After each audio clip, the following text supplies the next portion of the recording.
welcome back to the podcast. This week's guest is Craig Birrell. Back in April, I seen Craig's band Birrell Or Biscuit supporting the Paddingtons, and after that performance, decided that I wanted to speak to him for the podcast. We spoke about Craig's career, which involved playing guitar in the Valkyries and playing bass in the Scarlatinas. As well as this, Craig is the co-founder of Fanga Records, where he helps to produce Twinstown. We spoke about all this, plus a taxi ride across London with Carol Barat, and many more stories. I hope you all enjoy this podcast, and I'll be back soon with another episode. Thanks. Craig Birrell, Birrell and the Biscuits, Birrell Or Biscuit. Aye. We'll start off at the start, early life growing up. What was life like for you? What was it like for a young Craig?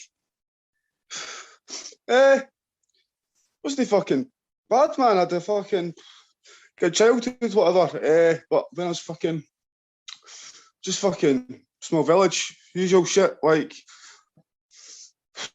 went to school, hated it, went to high school, hated it, done alright, but decided to leave. My uncle got my guitar. It was actually my granddad's guitar, and my uncle got it set up for me. Mm-hmm. And one of his mates, he's called Dave, he plays with like Stevie Agnew and that, who are like been about Dunfermline for years. Their dad's in Nazareth and that.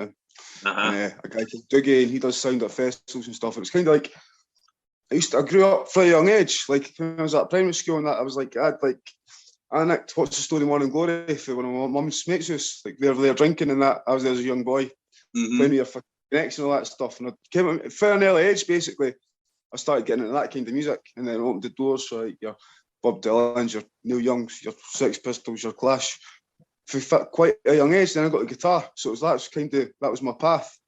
I never really followed the trends that was going on, you know. It was like, it was a fair young age, and then it was weird because as I got older, it kind of came back into fashion. The Stone Roses became popular in that again. Because I'm 34 in 3 days. So when I was at school, it was that kind of thing when the 2000s kind of indie Britpop kind of scene started to come back, you know. So I already kind of was ahead of the curve of that. I kind of knew what I was doing. It was quite an exciting time. And I think 90s were brilliant, but I was too young to appreciate it. The early 2000s started off great. And I think for the past 10 years, though, music's been pretty shit.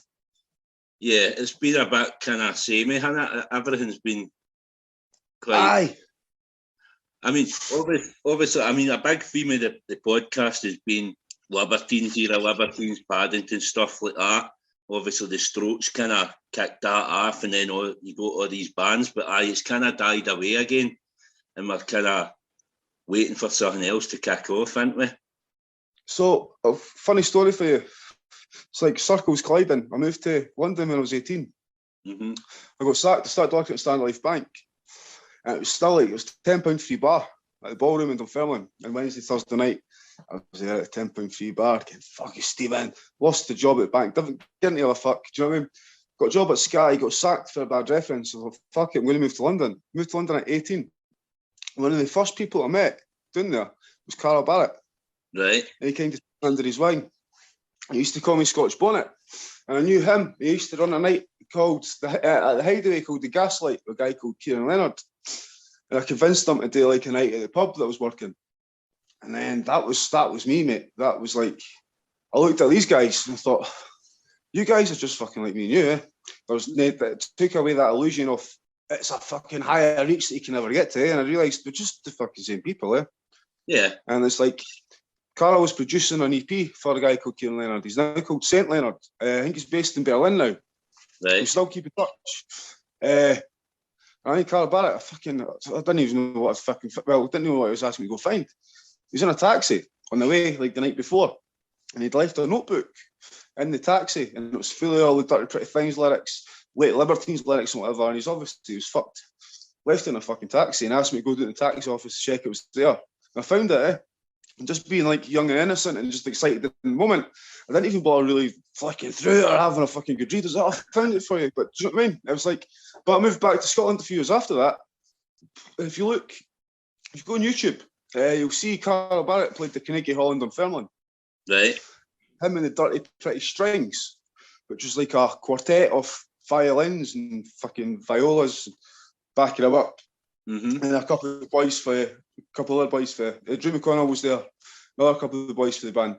And so that was when I was like 21. And I came back and nobody believed me. I was like, I've been down to London, I've met Carl Barrett and that. He's sometimes just sitting up walking at the pub and he's been up drinking too late, fucking sniffing lines at the table and that, again, all that kind of shit. And people looking at me like, all right, you're talking shite. I was like, I'll fucking book him a gig in Dunfermline. And I did.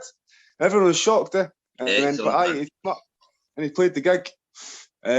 His tour manager at the time was a guy called Mario. He took me down to the Death Disco and everything. I met McGee. Like, that was fucking years ago, man. But it's weird. Like, London opened my eyes. That's what kind of really kicked it off to go, I'm going to do music. So how long were you in London then? A couple of years? Well, I went back then. So after everything I was talking about, I ended up coming back up the road and I joined. That's when the Valkyries. That's when I first joined them. And this is the thing. I loved music and I had a fucking passion for it. But I'm quite shite at guitar. Yeah. I'm quite shite at bass. But what I found is because Valkyries is very influenced by like BGM, kind of Brian Jones Do Massacre, and that kind of sightsee me. It's all about one-liners, loads of reverb and fucking ravenettes and that, and it's all about the sound that you get and creating melodies and counter melodies. So I was playing as a guitarist. I was never a shredder or I couldn't just jam along with people, but if somebody played 3 chords and was singing a melody line, I learned how to write a guitar riff, which was simple, but was like complementary to the song behind it, if that makes sense. And then we moved to London as a band. We started squatting. We had a warehouse and we were living in this warehouse. It was like I had a mattress one side of the room. Scott, the singer, he had a mattress the other side of the room. And it was basically a rehearsal room that we were fucking living in. We're paying £500 a month for it in Manor House. And then it was just an absolute party all the time. It was brilliant. Right. Scott's older, so he enjoyed it for the first few months, but he was getting a bit sick of it because he was kind of my age that I am now. And I was in my early 20s still, so it was like, do you know what I mean? We're just kind of on different pages, eh? But we done well, man, and I loved it, and I learnt a lot from being in that band. I really did, but it took me all these years to think I was in the wrong job, eh? Right. Do you know what I mean? Like, sorry. How long did the Valkyries go for then? Because I'd never really heard the Valkyries, but I was listening to them last night at work, and again, really good, man. I thought it was really well produced and a right good sound, man. It was, you could listen to the album right through with any filler in it. It's like kind of Mary Chain vibed, but BGM kind of. The funny thing about it is the singer he wrote the song, Scott. He doesn't smoke weed. He doesn't take drugs. Now drinks occasionally, but he's quite drink a cup of tea at 8 o'clock at night. Do you know what I mean? Kind of guy, yeah. But you'd think he'd be like into his fucking psychedelics and that, but wasn't he? Yeah. But he's a great songwriter. It's still kind of going. He lives in Edinburgh now. He ended up going to jail. We were in London because he bottled the bass player.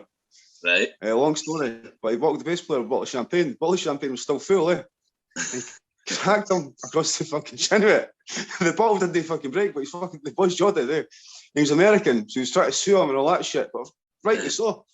And I was in the ambulance when I'm going to the hospital, and Scott phoned me. He goes, is he all right? Is he all right? Like, nah, really, his face is quite fucked, eh? And he goes, pass him on the phone to him. So I passed the phone over and he's like, oh, come to the fucking hospital and finish charge. I can't believe it. I was like, oh, you can't be fucking doing that, man. He lost it, eh?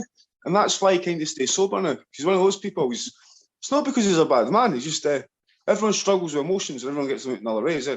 Like some people get sad and some people get angry. And it was tough because we were living in squats and it was fucking, things were going quite well for the band. And we're playing around Camden and we met a few people, all that kind of thing, kind of on the fringes of the scene down there. But life was a struggle. You split up his bird, and I think it's just, that's the problem with tension, and that's the beauty of music. Sometimes you've got that fucking fire and anger in you. You need to get it out somewhere, eh? and it's no hit your fucking pal with a bottle of fucking champagne in the purse. Do you know what I mean? He got sent down 2.5 years on his fucking birthday, man. I think it was his 33rd or 34th birthday. He got sent down. Happy birthday, 2.5 years, mate. So that put an end to that for a while. Right. Aye, we still talk. We recorded an EP just in his house about 2 years ago. And then it was lockdown. That's when I concentrated on myself.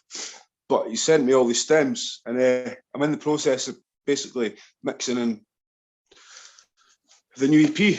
So hopefully that'll be out by the end of the year too. Because I've always got fondness for the Valkyries because it's where I learnt my craft. So I owe quite a lot to Scott as well as a person, because he's the one that kind of really loved the shit at guitar. You can see what I was trying to do, and do you know what I mean? He gave me that time to kind of pick it up and get my own sound out of it. So do you think of him as like a kind of a mentor to some extent? No, because he's a fucking angry bastard. It's that kind of tough love kind of thing. When it's like you hit a button, wrong note in that, you're only playing 3 notes, you play it wrong note, he's the kind of guy that will stop the song, what the fuck you fucking do it, blah, blah. And he's like Hitler, eh? But in the best way. But do you know what I mean? But like, there's best pals will always be pals, and it's one of those ones where it's like, but I get it more now because I'm in his position. Right. At the time, I just seen it's harsh, but I get what he's, because he's one of those people who's got vision and he knows how he wants it to be. And I get it now. Like, when you're listening to people then, and if like they stop playing at the wrong point or whatever, like, he didn't stop there. He's like, it's kind of, I've got a greater respect for him now than I did then. Because understand the stress when you've got 4 or 5 riots in a band around you.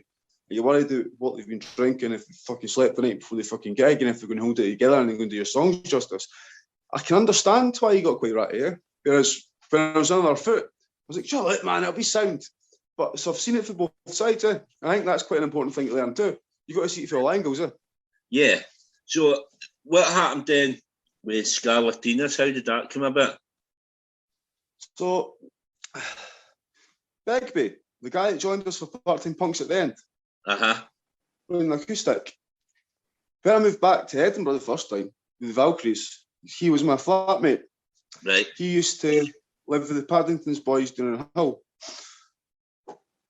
Long and short of it is our mutual pals used to be in a band called The Dash, who were based in London, who I met through Begbie. The Dash split up. I was working in a pub in Camden, and the guitarist came in, said they're starting a new band called Scarlatinas and they needed a bass player. So that's how that came about.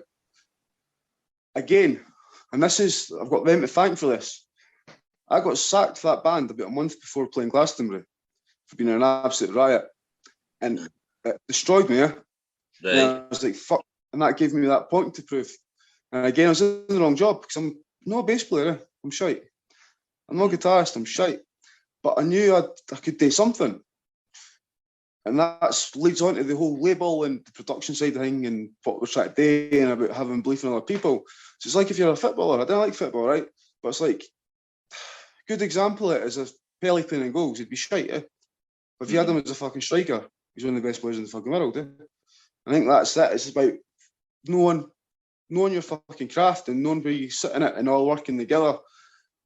And that's where you create great music. You have to take the egos out of it though as well. It's like, it's easy to say as a front man now, but it's like, but that's what I should have been doing. But I'm not a singer. I ken that either. Like, do you know what I mean? You just got to do what you want to do. But you definitely got stage presence. That's kind of one of the things that I've seen the other night.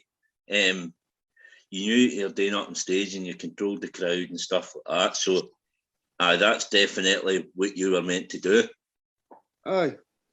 But when I played bass, they were all jumping about like maniacs and I always felt uncomfortable and I always used to be like shy before gigs and never really know what I was doing. Like the bass player that played with us, Jace, he was the drummer for Dove. We practiced for 1 hour before the gig. And he's one of those cunts who can sing, play guitar, play bass, play anything, write tunes, play with the tunes. Do you know what I mean? One of those people you hate until you need them. And he just picks it up like that, eh? And he wasn't shy, he wasn't bored. He's like, we'll just wing it, it'll be cool. And it was perfect. And again, it's the same point, eh? I knew I loved music and I knew I was going to do something in it. But it took me years to realise, just start trying to fucking learn how to sing, mate, and you'll be all right. Yeah, so when that all kind of fell apart then with the Scarlatinas, did you took a bit of time then? Is that when you started kind of doing some production work and the record label came about then as well? Aye, so Scarlatinas, it was like a flying start. First gig was supporting Sistery, and there was a guy there from a record label. He was interested to sign us. Mark Beaumont, who you've done an interview with. The NME. Right. Aye, he was there the first gig. Second gig we done was a TV advert for Magners. And it was like, it got premiered at the Euros when it was in England. That was the first, that was our second gig. And it was Jake Scott, Ridley Scott's son, who directed it. Right. We're covering I'm Free by the Rolling Stones. So far my claim to fame is I've paid for one of Keith Richards' cigarettes through royalties. One of his fags is because of fucking me doing a Magners TV advert. We got paid about 300 quid each or whatever, which is not much, but it was great. That was the second gig. And then we went on the UK tour with the Rifles, supporting them, which was brilliant. Biggest one was probably Coco. Following that, we went around Germany with a band called the Gravel Tones. Came back for that, and I just enjoyed the party, I enjoyed everything apart from the fucking music. And like, I'd be late for rehearsals, turn up smashed, and but this is what I mean, I still didn't quite get, I would be the same. I would have sacked myself. And they're like, we've got Glastonbury in a month, this guy's fucking struggling to play. But like the drummer, he played with Cav. I don't know if you know Cav, who's he's part of the Creation lot. He's Cav Blaggers, who's in Black Grape. He now lives in LA. Right. And the drummer, he was the drummer for them. Mark obviously was in the Dash. Dan's girlfriend is in Kitty, Daisy and Lewis, who do really well in there. They had a big cover on Cantique. Aye.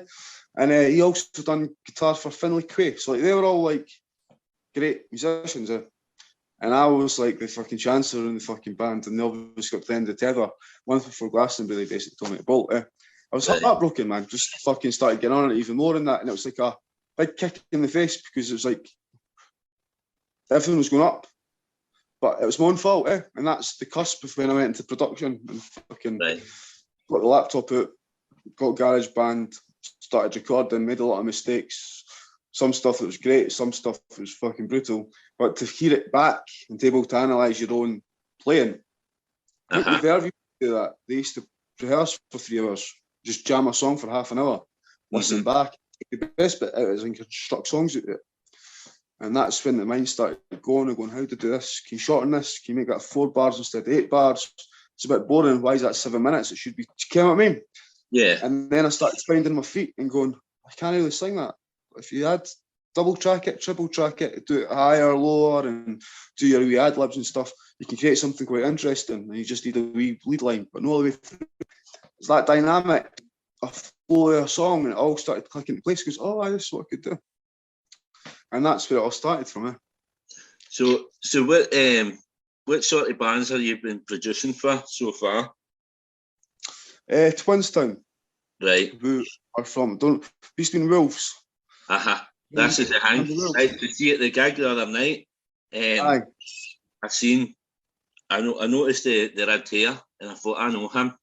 And I seen them, I seen Wolves support Kyle Faulkner in Paisley about 5 years ago, and I was with my pal, and my pal's not into music, and he was besotted with these two twins. He's like, this is mental, 2 guys that look the same in a band.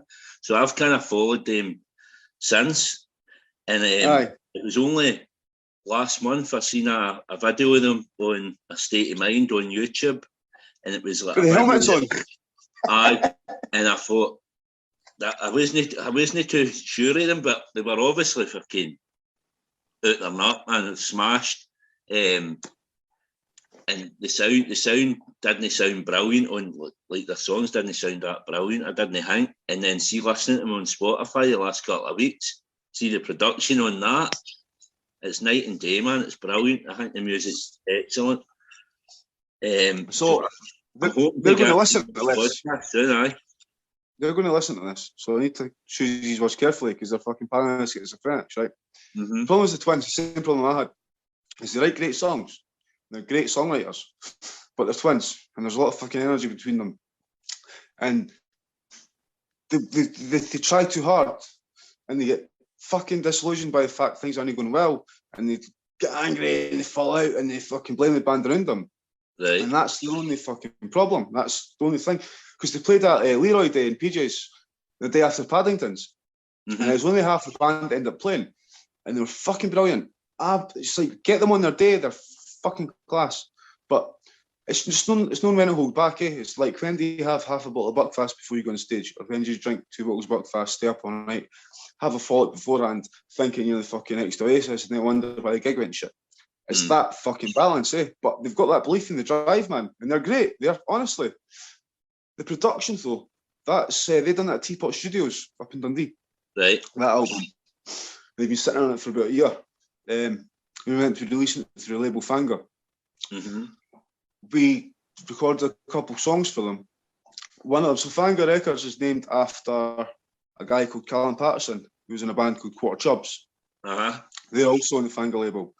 He took his own life about 3 years ago now. Right. It was 2-year anniversary a couple of months back. Sorry, last June. And he had wrote a song called The Broken Song. And one of the first songs we recorded at Fanga, we made in the recording was a cover of that. And the song starts with the only recording we've got him doing it, which is basically like on a iPhone message, like this. And he's done a wee video and sang along. And we've got him introducing the song. And then Twins Town cover it. And then it ends with him coming out with the song. Eh? It's done really well. The guy that helped us in PR, Danny Watson, Death Disco, he works with McGee and all that. You know what I'm talking about? He's an absolute hero. He's the one that's pushed me as well to keep going. Like, he gives you that belief. Right. And the belief he gave me and what I'm trying to do is what I'm trying to pass on to others, you know? And that's, sorry, I'm babbling, but this is how it all kind of connects. And that's what we're trying to do. That's how scenes are created. Eh? That's how you get good music, is when you try and get the best out of people, when you like, if you work as a team, eh? Yeah. You know what I mean? Because there's so many bands all striving for the same thing and they're all trying to outdo each other. See if you just all support each other and go the same way, and like, that's how scenes are created. Eh? Yeah. I'll support you tomorrow. There's no ego about it. And then next week, you'll support me. There's no about it. Just kind of that kind of fucking pish. See, when you start sharing fans, sharing fucking your backlines, believing in each other, sharing each other's gigs, sharing each other's events, and all going to support each other, that's when people start to take notice of what you're doing. And people can see the belief you have in each other, and it builds from there. And I think that's one of the big problems, is people are too competitive about it. It's like, we're only a football team. There is no gold medal. We're all striving the same fucking thing. See if we're all doing the fucking same page, and we're all fucking backing each other up. We're all sharing each other's success. We're building something, and people go, Fife, there's something going on there. Yeah. There's all these bands. Do you know what I mean? And that's all the label is. There's no. That's all it is. We don't offer anything other than it's a community. It's a community thing. It's a community spirit. Keep the dream alive. Help each other out. How can we help you? How can you help us? That's what I'm saying about that comment earlier about me and Dov talking about world domination. We went, let's go and book 3 gigs in 3 cities that's not here, and do a co-headliner and get a couple of local bands to support. So we went, right, let's do Dundee, let's do Perth, let's go to Aberdeen. I can get us a gig in Aberdeen, I can get us a gig in Perth. Do you want to in Dundee? He's like, aye, I do. I was like, cool. So we'll do it, and we'll do that in middle August. Do you know what I mean? And just like simple things like that, though, but that's what you have to be doing. Small time bands get stuck playing the same venue, and they think they're fucking making it because they get 200 people at their hometown venue, but they go elsewhere, they're fucked, eh? And that's what I'm trying to say. Like, see if we all stick the fucking together and we all go to each other's gigs, we all support each other, people will start to notice. And I think it's slowly starting to happen, and I think people are starting to slowly understand, because I'm passionate about it, and I do get a bit as well. It's only because I believe, man. And there's like comments like yourself. There's another couple of people that message to say they love the gig. And it's people like yourself, like, you're the driving factor in this. Because of doing this, is that push and lift for myself, for the band, for Dov, for everyone around, going, maybe it is worthwhile. Do you know what I mean? Yeah. And that's all we want to try and do, is we want to build on that, man, in every avenue we can, and help each other out. Obviously, with the record, the production, the record label, would you ever venture into management? Would you, like, something like that? Yeah, because obviously you've got that relationship with like Danny Watson, people like that. that's obviously a driving factor, maybe. Aye, because that's now expanded to like working with Creation Dream Machine, guy called Texas Bob, and in front of the thing for remember television personalities. That's the original part-time punks and that. He was supporting us when we played for Pat Lyons, who does the booking for McGee at Death Disco and that now. He's involved with Fat White Family. He's managed a band called Heads Up Display. Hear that? What's that? Some mad kind of side in heel spins.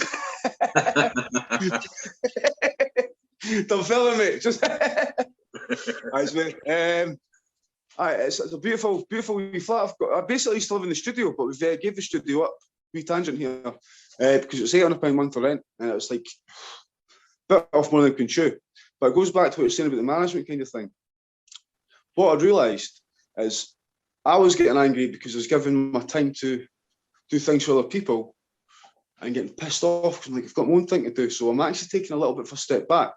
And you're right, I will go into all that kind of things, but I've still got boxes to tick for myself before I can give the bands around me the time that I'm giving one.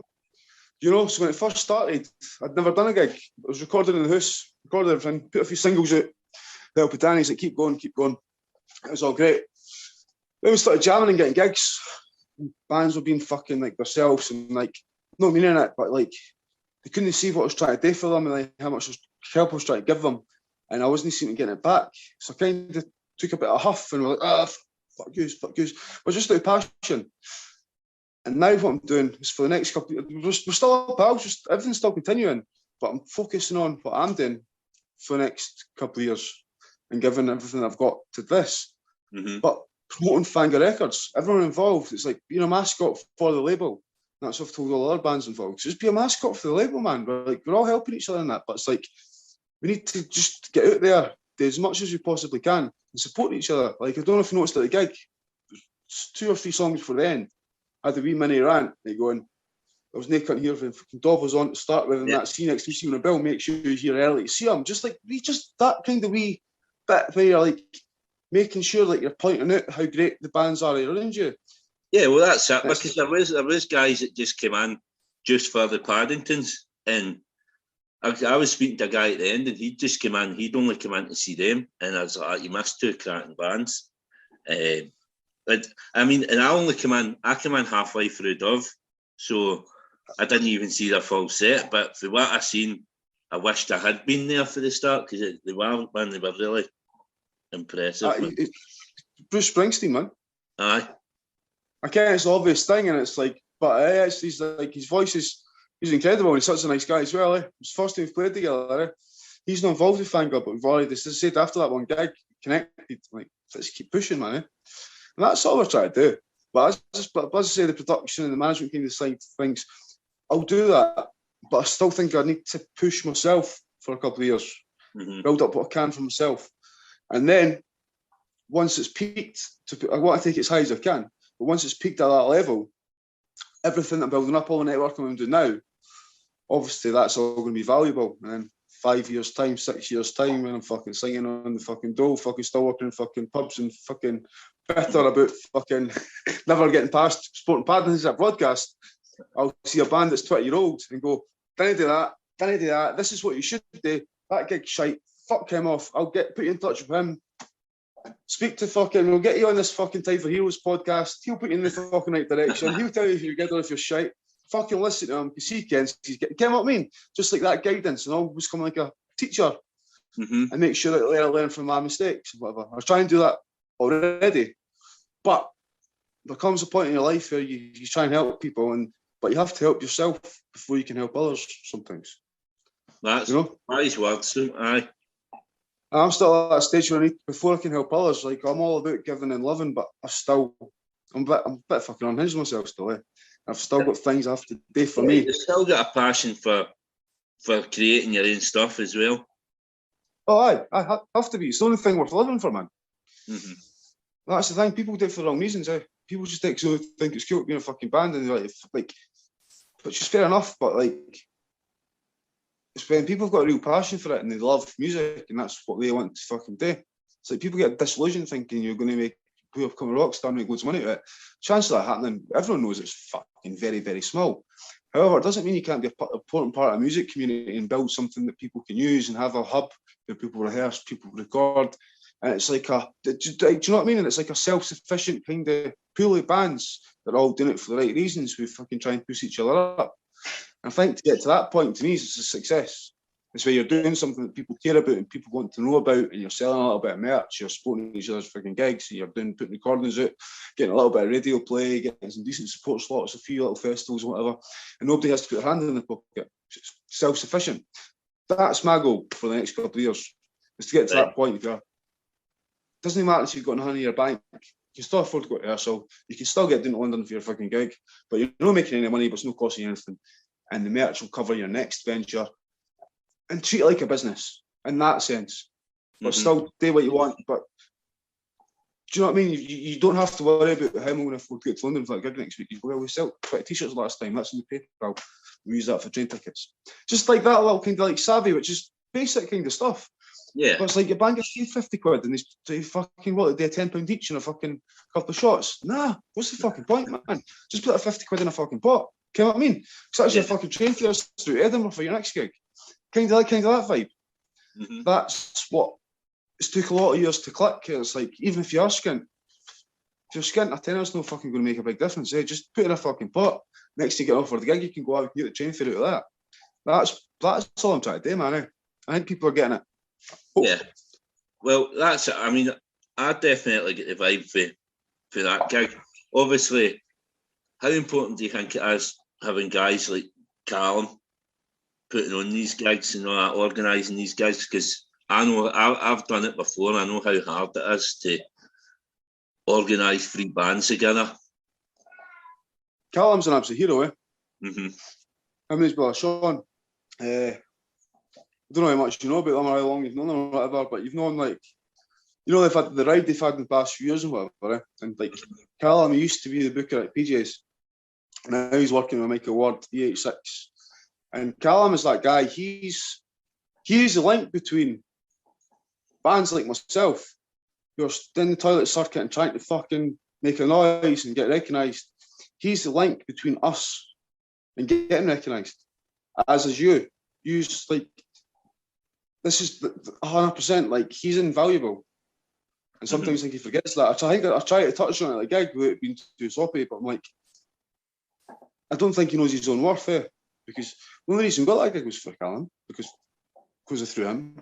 Do you know what I mean? It's like, and these are the steps you have to take. And then after that step, you go, how do we go from here? Callum's like, well, I ken Kyle, I ken the boys from Las Vegas, I ken these guys. And then even when he starts getting a bit down the dump, it's like, Callum, he's pushing the scene more than anything I've talked about or what I'm trying to do. Yeah. He's heads and tails above in that kind of respect. And he is. They're the new enemy, They're the new fucking. They're like the music blogs and all that, kind of like the internet radio stations. They're that for gigs. They're that bridge between. I mean, because the music press has kind of died away now. As all kind of podcasts and stuff like that. That's where you get all your info. Aye, and that's done by people who love tunes. Like, you're doing this because you love music, And you're doing this because it interests you and you want to share it out, and it's for the right reasons. And that's been lost, And I think people forget the importance of doing stuff like this. You know what I mean? Yeah. And I think people take it for granted, and they goes, but this is what. It's a pool, man. It's like a fucking. We're on the same pool, but like guys like yourself and Callum are like high in that pool, and you need to realise that as well. Well, maybe you already do, but it's like. But my point is, dude, though, that's like the fucking. There needs to be more people like you. There needs to be more people like me. There needs to be more people like Callum. That's the only way we're going to start a fucking rock and roll music. It all starts to start from underground. It's like going back to the 70s, And the fucking sad thing is, social media, I hate it. I hate having to post videos and fucking. You get disheartened because you get like, you put your heart and soul into something and you get fucking 7 likes on fucking Facebook. Some cunt takes a picture of a fucking baby eating a first fucking banana and it gets 250 fucking likes. He goes, that cunt's chewing on a fucking banana. I've worked on this for fucking 20 years and I've put my fucking heart and soul in it and nobody gives a fuck.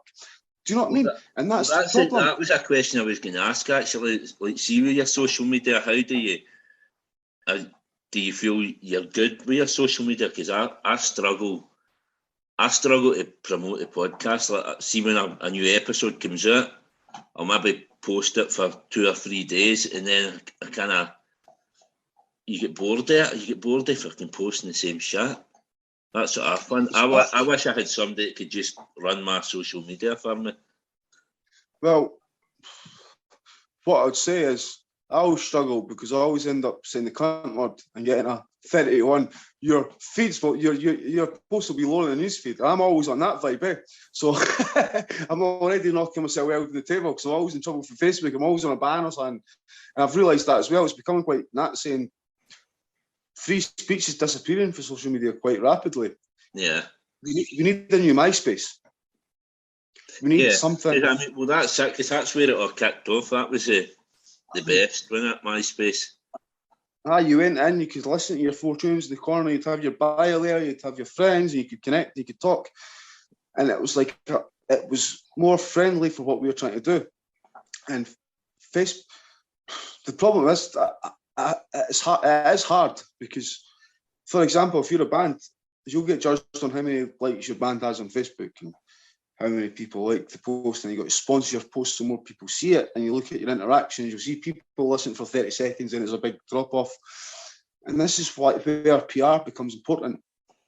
Again, with your podcast, I think what it's about is not just you sharing it, but the right people sharing it. So, for example, Danny, Pat, Bob, I'm pulling you all up. Paddington's, I'm pulling you up too. And going, when this goes out, send them a message. Go give this a share too. And I think the most important, the only way you can utilise it is it's not for you to just be sharing it in loads of groups, is it's to get the people who believe.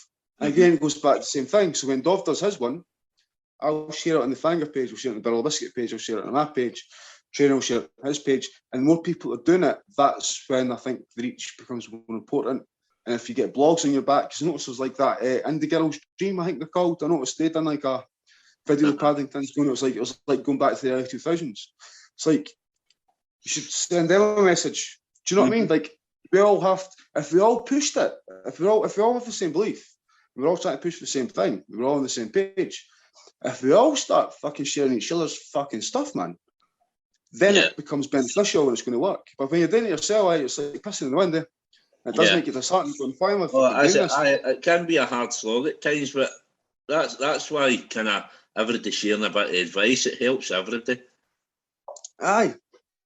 It's like Danny. He got Gail Porter to share Anthem Esca. Because he's good pals with Gail, eh? Right. Craig Birrell for Birrell and Biscuit and Dunfermline, Flanger Records. Hope everything goes brilliantly. But see that morale boost.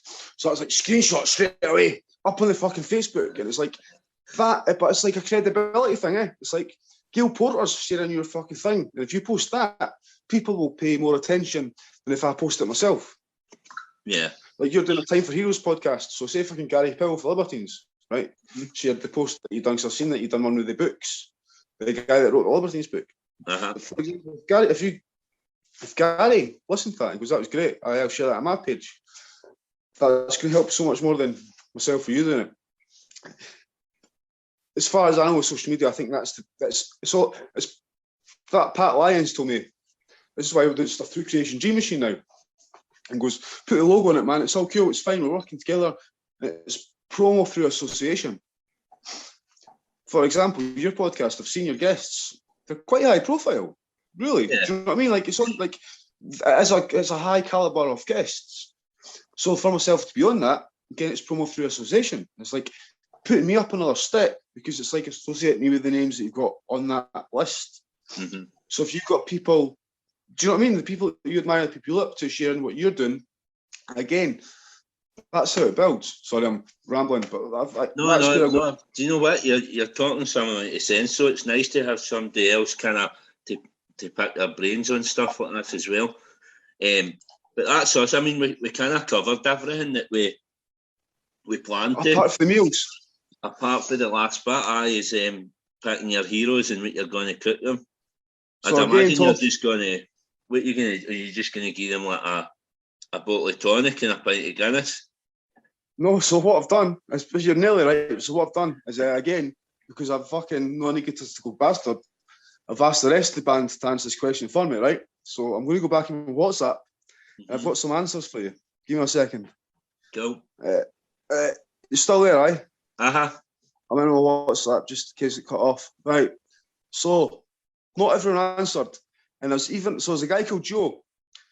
I need to give a big shout out to Joe Graham. All the music videos that we've ever put out has been this guy.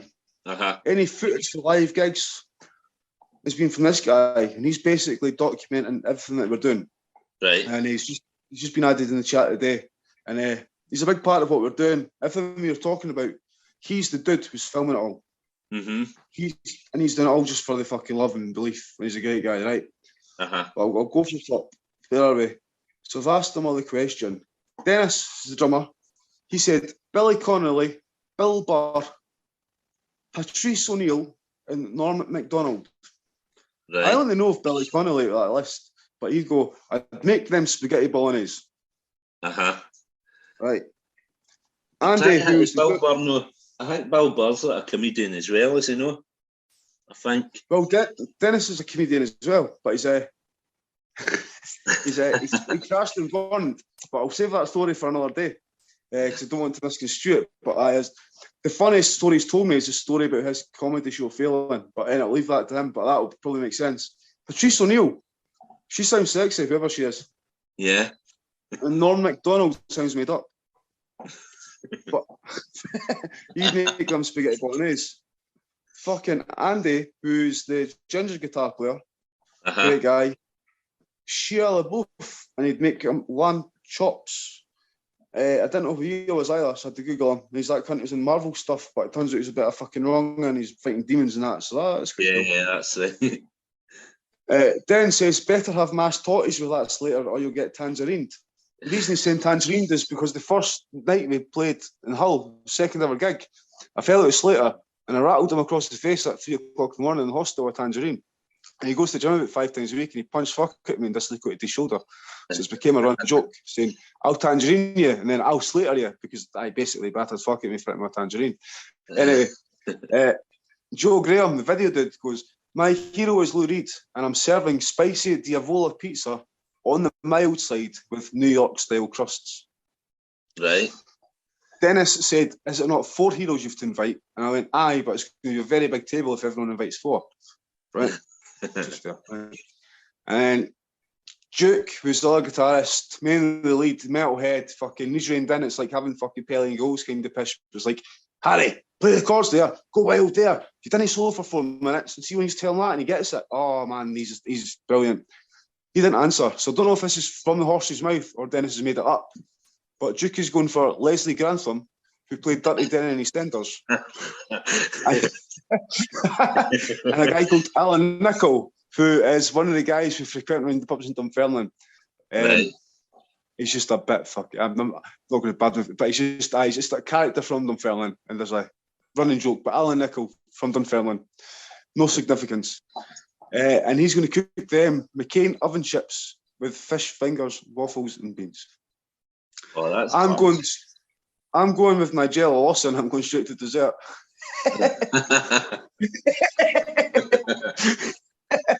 And just on that note, just not long after I said this, the fucking twisted wheel of fate, Nana's Fannies from Borough Market started following us just after that, just after talking about Nigella Lawson. Mm-hmm. Some fucking Caster Sugar Dessert and Nana's Fannies followed us just after that. I was like, the world is a fucking strange place. Sometimes it's like you think people are just waiting for that moment to prove that you're in the Matrix and you go, that's fucking too coincidental. Aye. Oh, and Dennis also said, mind to mention that I'm raw as fuck. Right, so, we'll mention that then. Mate, it's been an absolute fucking pleasure. And I hope I've not waffled too much to you, man. No, you've been brilliant. You've been brilliant. This has been one of my best episodes, man. I've really liked this. Good. You've talked a lot of sense about kind of the music industry and what we need to do. So I think this will get big likes. I hope you all enjoyed this episode of Time for Heroes podcast. If you would like to get in touch, the best way is on the Facebook page, Time for Heroes Podcast, or on Instagram at Time for Heroes Podcast, or Twitter at Time for Heroes P1, or drop me an email at timeforheroespod@gmail.com. You'll find Time for Heroes on all podcast platforms, including Spotify, Apple, Google and Amazon. Please leave a review where you can, share with others, and more importantly, enjoy.